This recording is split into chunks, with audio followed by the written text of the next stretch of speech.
আউযু বিল্লাহি মিনাশ শাইতানির রাজিম। ক্বালা রাব্বি ইশরাহ লি সাদরি ওয়া ইয়াসসির লি আমরি ওয়াহলুল উকদাতাম মিন লিসানি ইয়াফকাহু কওলি। সম্মানিত দর্শক এবং শ্রোতাবৃন্দ, আপনাদের সকলকে জানাই আসসালামু আলাইকুম ওয়া রাহমাতুল্লাহ। এই আল কোরআনের 15 জন এমন শত্রু যারা পৃথিবীতে নেতা নেত্রী ছিল এবং আছে, এরা মানুষকে কোরআনচ্যুত করিয়েছে, মানুষকে নিজেদের পিপিল বানিয়েছে, নিজেদের উম্মত বানিয়েছে এবং তারা স্লোগান দিয়েছে উম্মতি, আমার উম্মত, মাই পিপল, আমার মানুষ, আমার লোক, আমার দাস। আরব ইতিহাসের মুহাম্মদ ইবনে আবদুল্লাহর পথে যে মানুষকে মানুষের বিরুদ্ধে দাঁড় করিয়ে রেসিস্ট বানিয়েছে, এরা মানেনি মুহাম্মদুর রাসূলুল্লাহ ওয়া খাতামান নাবিয়িনের সিলমোহরকে। ওদের ভিতরে 5 জন বাঙালিও রয়েছে। আরব ইতিহাসের মুহাম্মদ ইবনে আবদুল্লাহর 5 জন বাঙালি উম্মত আমাদেরকে হিংসুক বানিয়েছে। তো এই 15 জনের নাম আমি আপনাদের সামনে তুলে ধরছি, যদিও আপনারা যারা কোরআন গবেষণা করে চলেছেন আরো অনেক লোকদের পাবেন। যেমন ধরুন, 1 নম্বরে হিটলার, 2 নম্বরে মুসোলিনি, 3 নম্বরে মাও সেতুং, 4 নম্বরে জিন্নাহ, 5 নম্বরে মোল্লা ওমর, 6 নম্বরে খোমেনি, 7 নম্বরে নেহেরু, 8 নম্বরে অশোকা, 9 নম্বরে ওয়াং সাং সুচি, 10 নম্বরে দামোদর নরেন্দ্র মোদি, 11 নম্বরে শেখ মুজিবুর রহমান, 12 নম্বরে জিয়াউর রহমান, 13 নম্বরে হুসাইন মোহাম্মদ এরশাদ, 14 নম্বরে খালেদা জিয়া, 15 নম্বরে শেখ হাসিনা। এদের ইতিহাস যখন আপনি আমি পড়ি তখন আমরা দেখতে পাই যে ইতিহাস আরবের সেনানায়ক মুহাম্মদ ইবনে আবদুল্লাহর ইতিহাস। রক্তপাত ঘটানো, যুদ্ধ করা এবং মানুষ মারা। আর এরা সবাই কেউ in the name of democracy, কেউ in the name of religious করছে। আরো অন্যান্য নামেও করে চলেছে। এরা সবাই দাবিদার এরা আরবের মুহাম্মদ ইবনে আবদুল্লাহ ইবনে আব্দুল মুত্তালিব বিন হাশিমের উম্মত। এই কোরআন উম্মত সম্পর্কে কি বলছে আর মুহাম্মদ ইবনে আবদুল্লাহর অনুসারীরা উম্মত সম্পর্কে কি ধারণা দিয়ে চলেছে, এমনকি খোরাসান এবং তার আশেপাশের নাস্তিক লেখকেরা উম্মত নিয়ে যে হজবরল করেছে এবং উম্মত নিয়ে যে জগা খিচুড়ি করেছে, তারা যে মুরাব্বা তৈরি করেছে, আমি আপনাদের সামনে তুলে ধরব।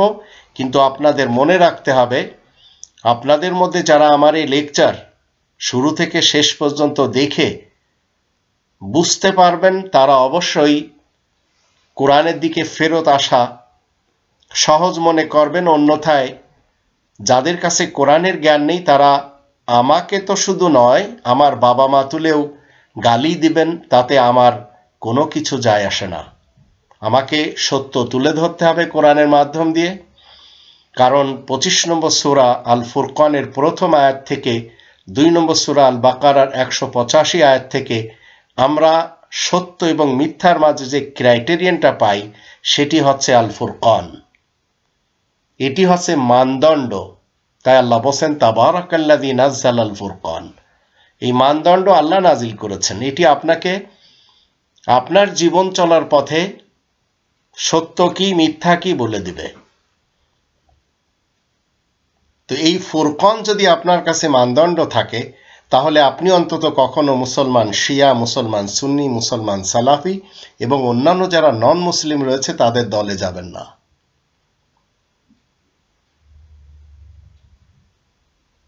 আপনি আমি মুসলিম হলে কোনোভাবেই আরবের সেই মোহাম্মদ ইবনে আবদুল্লাহ ইবনে আব্দুল মুত্তালেবের উম্মত হতেই পারি না। এই কোরআন নিষেধ করেছে একজন নবী, একজন রাসূল যাকে আল্লাহ আল কিতাব দিয়েছেন, সে কখনো মানুষকে বলতে পারবে না যে তোমরা আমার গুলাম হও, আমার দাস হও, আমার জন্য ইবাদত বন্দেগি করো। এসব বলতেই তো পারবে না। আমার উম্মত হয়ে জীবন কাটাও। আসুন আমরা একটু 3 নম্বর সূরা আলে ইমরান এর আয়াত নম্বর ৭৯-তে দেখি। আল্লাহ বলছেন, মা কানা লিবাশারিন আন ইউতিয়াহুল্লাহুল কিতাবা ওয়াল হুকমা ওয়ান নুবুওয়া সুম্মা ইয়াকুলু লিন-নাসি কুনু ইবাদান লি মিন দুনিল্লাহ ওয়ালাকিন কুনু রাব্বানিয়িনা বিমা কুনতুম তুআল্লিমুনাল কিতাবা ওয়া বিমা কুনতুম তাদরুসুন।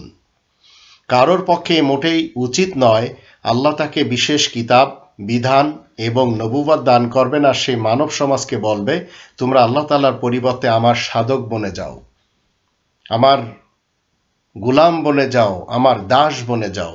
বরং তাদের বলতে হবে তোমরা আল্লাহওয়ালা বনে যাও, কারণ তোমরা বিশেষ কিতাবকে শিখছো আর নিজেরাও পড়ছো। তো এই কিতাবের দরজ যদি আপনি নেন তাহলে নিজেকে কখনো কোনো নবীর উম্মত আপনি বলতে পারবেন না। আমি যে আয়াতগুলি আপনাদের সামনে তুলে ধরব সেই আয়াতগুলির সাথে নাস্তিক লেখকেরা পাঙ্গা নিয়ে লিখেছে এবং তারা তাদের যারা শিষ্য ওদেরকে মুহাম্মদ ইবনে আবদুল্লাহর উম্মত বানিয়ে দিয়েছে। আপনি আমি যদি রাসূল এবং নবীকে না চিনতে পারি তাহলে আপনাকে এবং আমাকে সবসময় পথভ্রষ্ট হয়ে থাকতে হবে। আর আপনাকে আমাকে জানা উচিত এই বিশেষ লিখিত গ্রন্থের যারা খবর দিবে তারা হচ্ছে নবী, আর এই বিশেষ লিখিত গ্রন্থের যারা প্রচার প্রসার করবে তারা হচ্ছে বার্তাবাহক রাসূল। এখানে আল্লাহ রাব্বুল আলামিন ৮১ নম্বর আয়াতে বলছেন ৩ নম্বর সূরা আলে ইমরান, ওয়াইদ আখাযাল্লাহু মিসাকান নাবিয়্যিনা লামা আতাইতুকুম মিন কিতাবিন ওয়া হিকমাতিন সুম্মা জাআকুম রাসূলুম মুসাদ্দিকুল লিমা মাআকুম লা তু'মিনুন্না বিহি ওয়া লা তানসুরুন্নাহ ক্বালা আ'আকরারতুম ওয়া আখাযতুম আলা যালিকুম ইসরি ক্বালু আকরারনা ক্বালা ফাশহাদু ওয়া আনা মাআকুম মিনাশ শাহিদিন। আল্লাহ যখন সকল বিশেষ খবরদাতা নবীদের কাছে এই প্রতিজ্ঞা নিলেন, আমি যা কিছু তোমাদেরকে দিচ্ছি বিশেষ লিখিত কিতাব ও বিজ্ঞান থেকে, তারপরে যখন কোনো রাসূল আসবে তোমাদের কাছে যা কিছু রয়েছে তারই সমর্থনকারী হিসেবে, তখন তার উপরে তোমরা ঈমান আনবে, তার সহযোগিতা করবে। সে বলবে তোমরা কি অস্বীকার করছো? এছাড়া আমার কাছ থেকে এই ওয়াদা কি তোমরা মেনে নিয়েছো? তারা বলবে আমরা মেনে নিয়েছি। বলা হবে তাহলে তোমরা সাক্ষী থেকো, আমিও তোমাদের সাথে সাক্ষী রূপেই গণ্য হব। মুহাম্মাদুর রাসূলুল্লাহ ওয়া খাতামান নাবিয়িন একেবারে ভিন্ন জিনিস। মুহাম্মদ ইবনে আবদুল্লাহ ইবনে আব্দুল মুত্তালিব একজন আরব ইতিহাসের মহাপণ্ডিত, যার দোহাই দিয়ে মুসলমান শিয়া সুন্নি সালাফিরা চলছে এবং বলে চলেছে এরা সবাই তার উম্মত। ৩৩ নম্বর সূরা আল আহজাবের ৪০ নম্বর আয়াতে আল্লাহ বলেন, মা কানা মুহাম্মাদুন আবা আহাদিম মির রিজালিকুম, মুহাম্মদ তোমাদের মধ্যকার কোন পুরুষের আবা নন, বাবা দাদা নানা পরনানা নন। ওয়ালাকিন রাসূলুল্লাহি ওয়া খাতামান নাবিয়িন, কিন্তু মুহাম্মদ আল্লাহ তাআলার রাসূল এবং সকল বিশেষ খবরদাতা নবীদের সিলমোহর। ওয়া কানা আল্লাহু বিকুল্লি শাইইন আলিম, আর আল্লাহ তাআলা প্রত্যেকটি জিনিসের সাথে খবর রাখেন। তো আপনার এবং আমার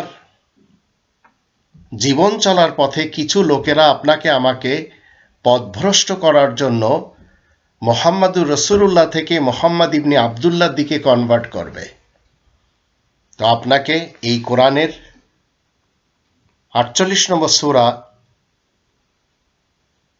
আল ফাতহের ২৯ নম্বর আয়াত থেকে জানতে হবে, আল্লাহ বলেন মুহাম্মাদুর রাসূলুল্লাহ, মুহাম্মদ আল্লাহ তাআলার রাসূল, ওয়াল্লাযীনা মাআহু আশিদ্দাউ আলাল কুফারি রুহামাউ বাইনাহুম। তো আয়াত প্রচারের কারণে প্রশংসিত মুহাম্মদ আল্লাহ তাআলার রাসূল আর যারা তার সাথে সম্পর্ক রাখে সর্বযুগে, কোনো এককালে না, তারা আয়াত গোপন করার কারণে অবাধ্য কাফেরদের মোকাবেলায় খুবই তৎপর। তো আপনি যদি মুহাম্মদুর রাসূলুল্লাহর সঙ্গী সাথী হয়ে থাকেন আর যদি হওয়ার দাবি রাখেন, তাহলে আপনাকে জানতে হবে এই কোরআনের 2 নম্বর সূরা আল ইমরানের 213 নম্বর আয়াতের শুরুতে আল্লাহ কি বলছেন? কানান নাসু উম্মাতান ওয়াহিদা। মানব সমাজ একই উম্মত হিসেবে এসেছে। তো মানব সমাজ একই উম্মত হিসেবে এসেছে, তাহলে আপনি কেন মানুষকে মুহাম্মদ ইবনে আবদুল্লাহর উম্মত বানাচ্ছেন? আর মুহাম্মদ ইবনে আবদুল্লাহ ইবনে আব্দুল মুত্তালিবের উম্মত বানানোর জন্য খোরাসান এবং তার আশেপাশের অনেক নাস্তিক লেখকেরা, কোরআনের সাথে যারা পাঙ্গা নিয়ে চলেছে, অতীতকাল থেকে তারা লিখে গেছে তারা সবাই মুহাম্মদ ইবনে আবদুল্লাহর উম্মত। আর আল্লাহ বলছেন কানান নাসু উম্মাতান ওয়াহিদা, মানব সমাজ একই উম্মত।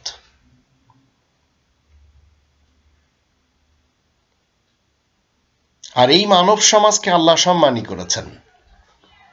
17 নম্বর সূরা বানী ইসরাঈলের 70 নম্বর আয়াতে বলা হচ্ছে ওয়ালাকাদ কাররামনা বানি আদম, আদম সন্তানকে আল্লাহ সম্মানী করেছেন, সম্মান দিয়েছেন। আর 64 নম্বর সূরা তাগাবুনের 2 নম্বর আয়াতে আল্লাহ বলছেন হুয়াল্লাযী খালাকাকুম ফামিনকুম কাফিরুন ওয়া মিনকুম মুমিন, সেই আল্লাহ তোমাদেরকে সৃষ্টি করেছেন, তোমাদের কেউ কেউ মুমিন আর কেউ কেউ আয়াত গোপনকারী কাফের। তো উম্মত এক, কানান নাসু উম্মাতান ওয়াহিদা, এর ভিতরে যারা প্রবেশ করেছে বনি আদম হিসেবে সম্মান পেয়েছে। এই সম্মানী বনি আদমের মধ্যে 2 শ্রেণীর লোকেরা বসবাস করে, এক শ্রেণীর লোক তারা কাফের আর এক শ্রেণীর লোক তারা মুমিন। এমনকি 18 নম্বর সূরা আল কাহফের 29 আয়াতের শুরু থেকে আমরা জানব আল্লাহ বলেন ওয়াকুলিল হাক্কু মির রাব্বিকুম ফামান শাআ ফালিউমিন ওয়া মান শাআ ফালিয়াকফুর, তুমি বলে দাও তোমাদের রবের পক্ষ থেকে এই মহাসত্য এসেছে, যার ইচ্ছা মেনে চলবে, যার ইচ্ছা অমান্য করে চলবে। তো এই স্বাধীনতা দিয়েই আল্লাহ পৃথিবীতে সৃষ্টি করেছেন। আল্লাহ তাআলার শান্তির রাজ্যে, আল্লাহ তাআলার ইসলামী কিংডমে কেউ আস্তিক থাকবে, কেউ নাস্তিক। তো নিজের উম্মত বাড়ানোর জন্য আপনি ওই লোকদেরকে মারবেন যারা আপনাকে পছন্দ করে না, সেটি চলবে না। আল্লাহ রাব্বুল আলামিনের অঙ্গীকার কি? 2 নম্বর সূরা আল বাকারার 83, 84, 85 আয়াত 3টিতে আল্লাহ বলেন মানব সমাজের থেকে আল্লাহ তাআলার অঙ্গীকার কি।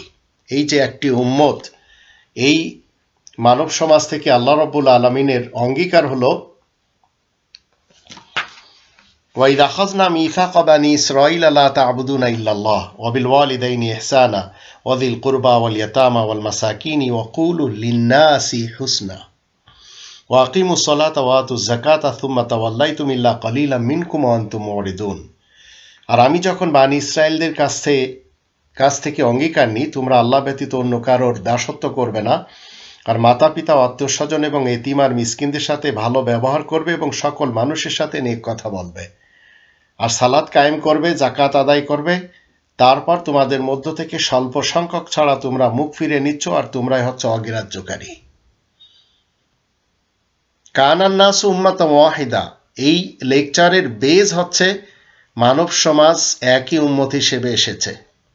তাই মনে রাখবেন, উম্মতের মাঝে যারা পাশ করেছে, ফিরকা ফিরকা, পার্টি মাসলাক করেছে, তাদের সাথে মুহাম্মাদুর রাসূলুল্লাহর কোনো সম্পর্ক নেই।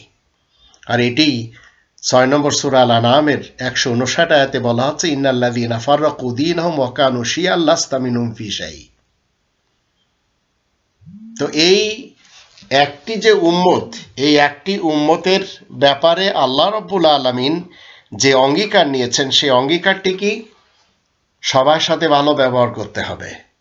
আর এখানে 84, 85 আয়াত দুটিতে আল্লাহ বলছেন ওয়াইযা আখাযনা মিসাকাকুম লা তাসফিকুনা দিমাআকুম, আর আমি যখন তোমাদের থেকে অঙ্গীকার নিই যে তোমরা নিজেদের মধ্যে খুনাখুনি করবে না আর আপন দিগকে তাদের ঘর থেকে বের করবে না, তারপর তা মেনে নিলে আর তোমরা তার সাক্ষ্য দিচ্ছ।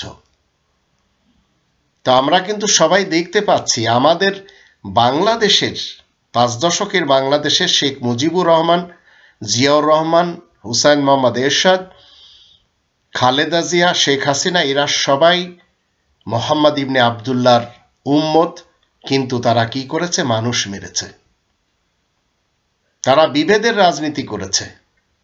আর এটি করেছে যখন আপনি দেখবেন সেই আরবের ইতিহাসের সেনানায়ক মোহাম্মদ ইবনে আবদুল্লাহ সেই একই কাজ করেছে, 57টি যুদ্ধই করেছে। 85 আয়াতে বলা হচ্ছে সুম্মা আনতুম হাউলাই তাকতুলুনা আনফুসাকুম ওয়া তুখরিজুনা ফারিকাম মিনকুম মিন দিয়ারিহিম, তারপর তোমরাই তো নিজেদের মধ্যে খুনাখুনি করে যাচ্ছ, তোমরা তোমাদের মধ্য থেকে একদলকে বের করে দিচ্ছ তাদের ঘর থেকে, তোমরা তাদের উপর গুনাহের সাথে জুলুম প্রকাশ করে যাচ্ছ। আর যদি তোমাদের কাছে তারা কয়েদি হয়ে আসে তাহলে তোমরা ফিদিয়া নিয়ে থাকো, আর তা হারাম করা হয়েছে তোমাদের প্রতি তাদেরকে বের করে দেওয়া।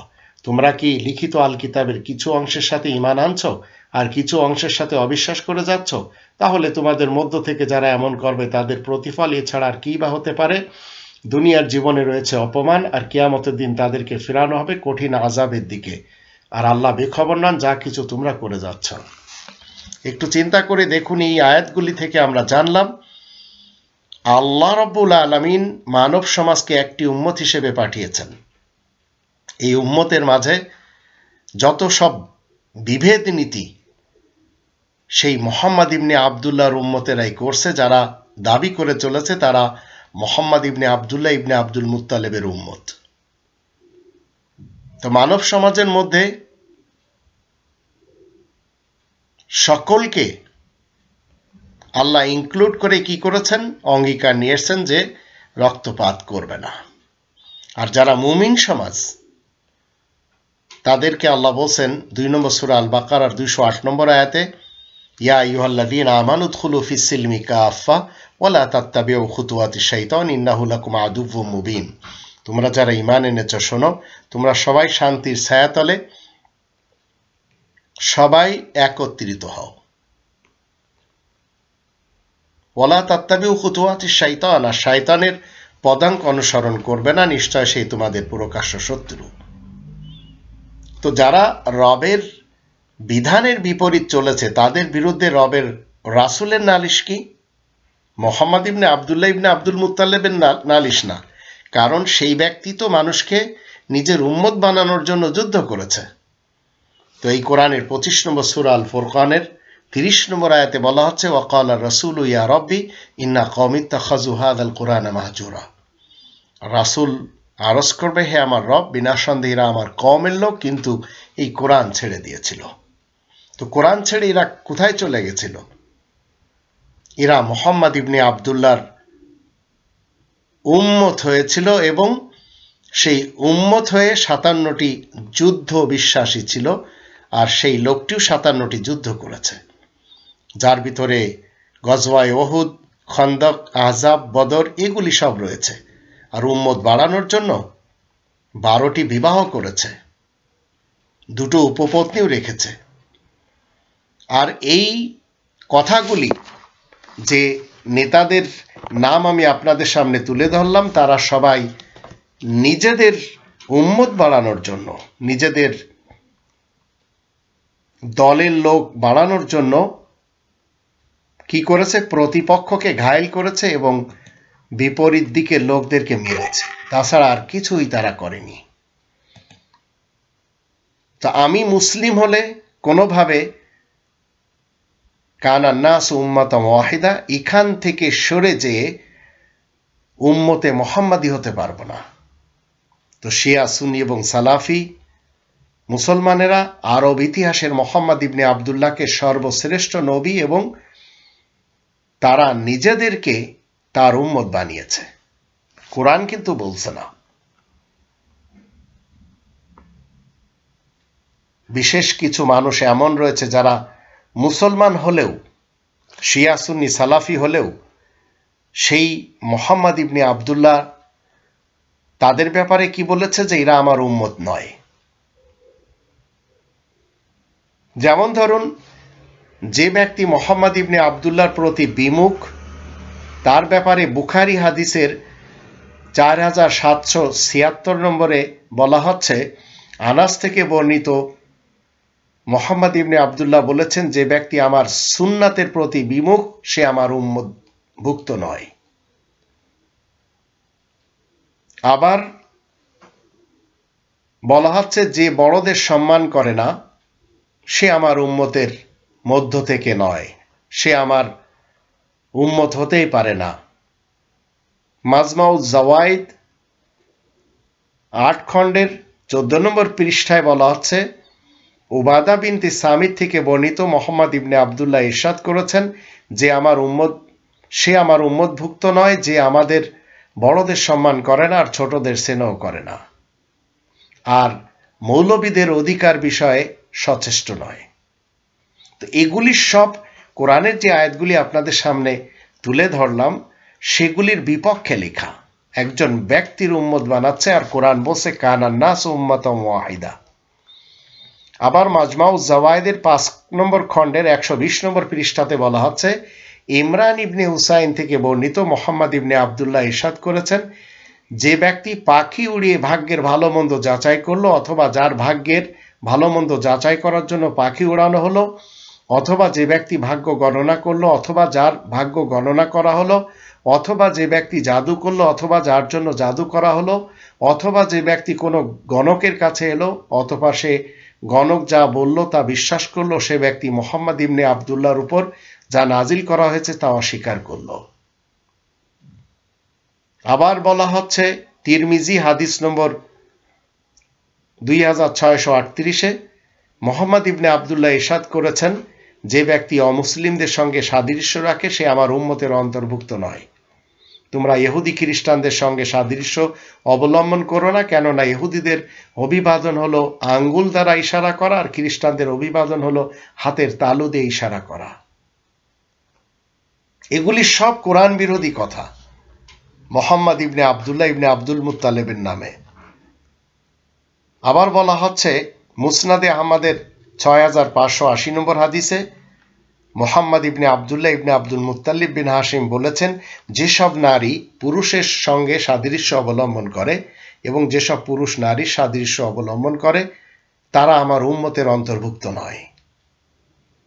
আবার মুসলিমের হাদিস নম্বর 101-এ বলা হচ্ছে, যে ব্যক্তি প্রতারণা করে সে আমার দলভুক্ত নয়।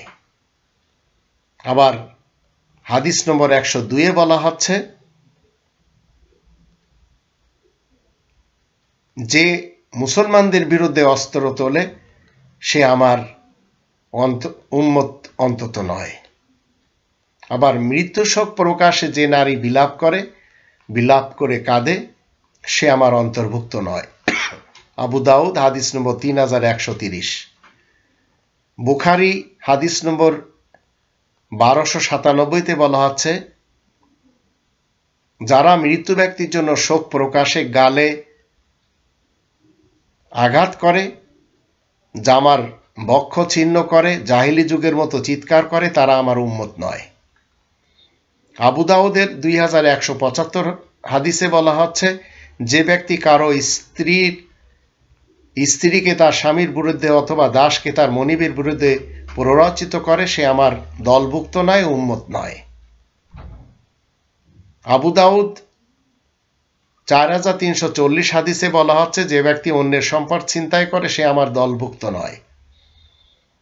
বুখারী 7019 হাদিসে বলা হচ্ছে, যে ব্যক্তি সুন্দর স্বরে কোরআন পাঠ করে না সে আমার দলভুক্ত নয়।